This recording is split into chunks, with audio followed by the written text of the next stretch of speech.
You're listening to Down the Drain, a 5-minute weekly podcast that attempts to capture the deeply profound thoughts that come to us in the shower.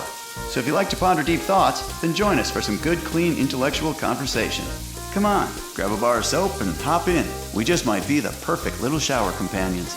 But you better hurry before all those thoughts go down the drain.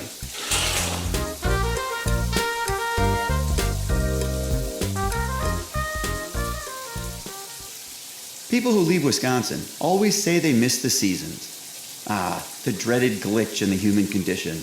Always wanting the opposite of what we have based on the presumption there must be something better. As humans, is it possible to be truly happy and content?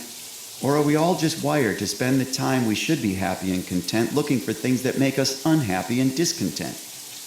Although the seasons change, it's nothing more than a vicious cycle of monotonous, redundant, repeated patterns of sameness. And all they do is remind us that time is passing.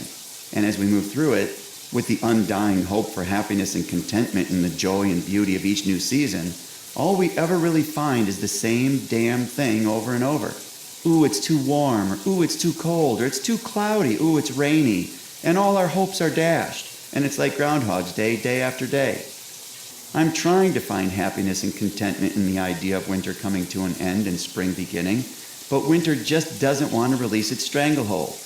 Oh, there are plenty of invigorating signs of spring all around us. The robins are back, the lilies are coming up. I even saw daffodils the other day. But it just doesn't want to warm up. The last time it took spring this long to get here was during the COVID quarantine, when all we could do was sit around staring out the windows. I think that was the first time in my life I ever truly saw the transformation of spring, as it really happened. And not in some flash of realization where one day you suddenly notice the trees have leaves because you've been too busy racing past it all instead of taking the time to notice. And it feels just like that all over again, lagging and dragging.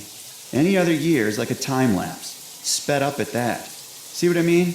We complain that the time goes too fast and then get frustrated that it doesn't pass fast enough. According to the calendar, spring officially started nearly a month ago. But as anyone who has ever lived in Wisconsin knows, that doesn't mean a damn thing. It's about as reliable as the Groundhog. Speaking of which, did anyone even see what old Phil's prediction was this year? Regardless, 4 weeks or 6, we're way past that. It's been like 10. Wait a minute. Didn't he die?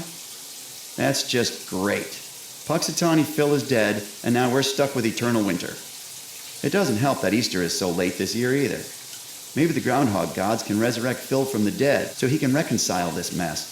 And when he emerges from the tomb, he won't see his frightening shadow and get scared because spirits don't have shadows. And we'll never have to worry about having more than 4 weeks of winter ever again. What I am worried about, however, is when Jesus emerges from the tomb this Easter and sees the frightening dark shadow of the world, he'll want to run back inside, leaving us with 4 more years of this hell.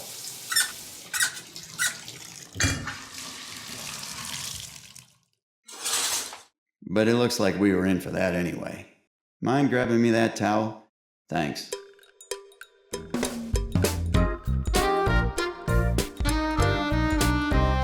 Thank you for listening to Down the Drain. Join us in the shower again next week when we attempt to capture more deep thoughts. In the meantime, pay attention to your own thoughts. You never know. One of them might just be a stroke of genius. Maybe even one that saves the world. We certainly could use one.